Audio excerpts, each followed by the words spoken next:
Pourquoi la sclérose en plaques nous pourrit-elle autant la vie? Alors, ceci est un article que vous pouvez lire sur mon blog christianebourrilly.com. Que je vous mets en vidéo pour ceux et celles qui ont la flemme de lire. Après la lecture de cet article, enfin, après avoir visionné cette vidéo, vous serez à même de répondre à cette question. D'abord, qu'est-ce que la sclérose en plaques? C'est la première cause de handicap du jeune adulte, en France, après les accidents de la route.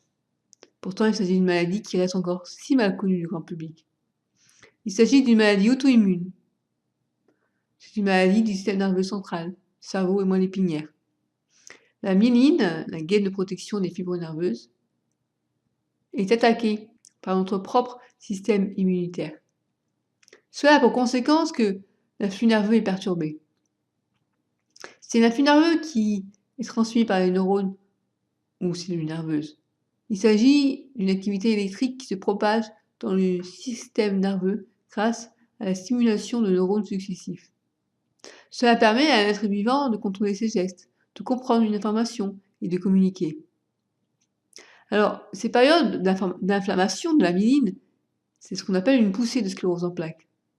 C'est à ce moment-là que différents troubles d'ordre neurologique peuvent survenir. Par exemple, troubles visuels, troubles moteurs, de la sensibilité, troubles urinaires.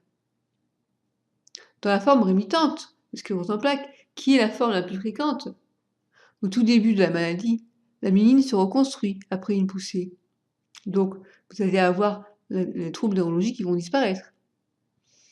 Une poussée, il faut dire au moins 24 heures, ça dure plus de 24 heures, sinon c'est pas une poussée. Donc, la personne va récupérer complètement au début, mais au fil du temps, c'est ce qu'on appelle le handicap qui s'installe.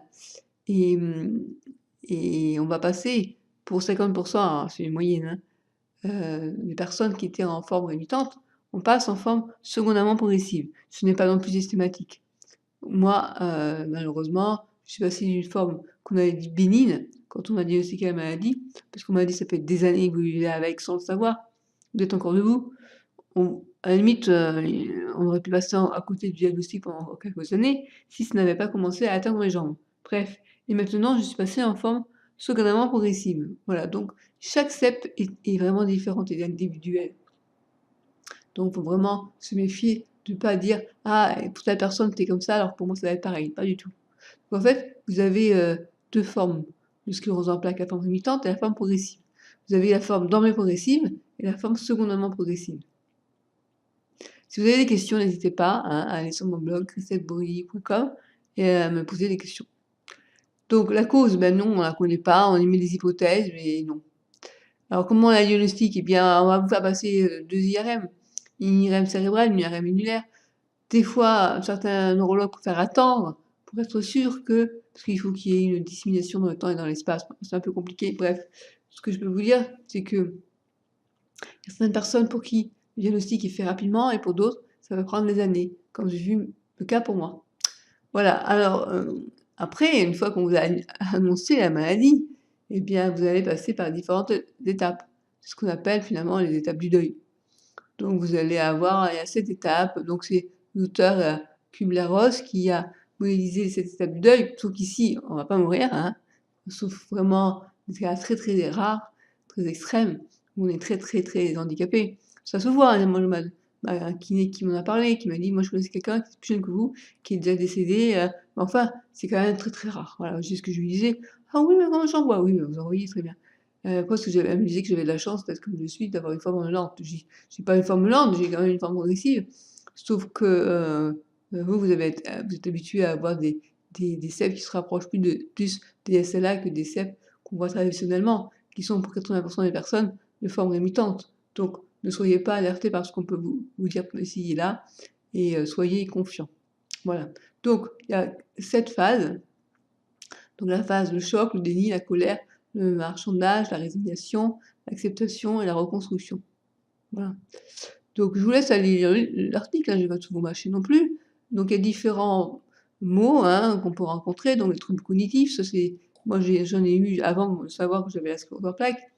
En 95, quand on m'a dit: «Vous êtes phobique sociale, dépressive, vous êtes très anxieuse», enfin, oui, forcément, je comprenais pas ce qui m'arrivait.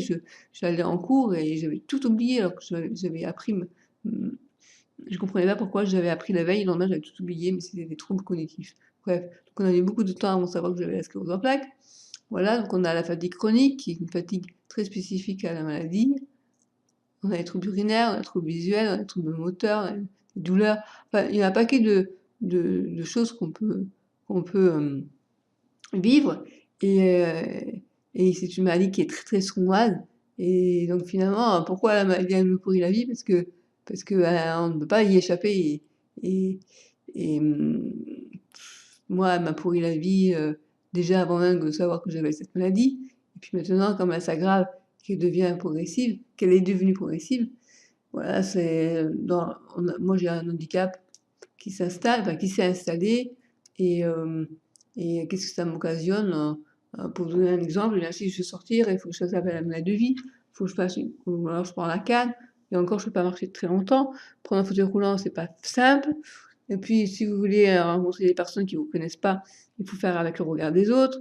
Enfin bref, non, c'est compliqué et quand tu es célibataire, c'est compliqué de rencontrer quelqu'un. Quand tu es en couple, tu peux perdre ton conjoint ou ta conjointe à cause de cette maladie. Voilà, voilà, donc ouais, c'est une maladie pas facile du tout à vivre, mais bon, on est bien obligé de faire avec. Voilà, donc si vous voulez en savoir plus ou bien discuter avec moi, j'ai intention de faire un petit webinaire. Enfin, je ne sais pas si ça va être un petit webinaire ou bien un live, sur, YouTube ou sur Facebook quand j'aurai enfin acheté un téléphone mobile qui puisse me permettre d'en faire.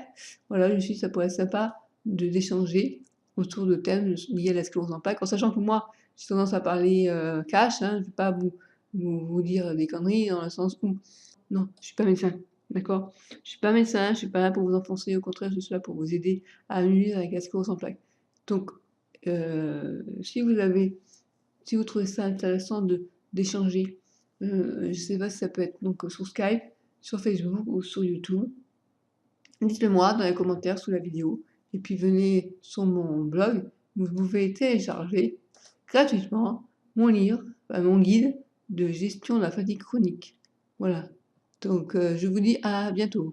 Bye bye.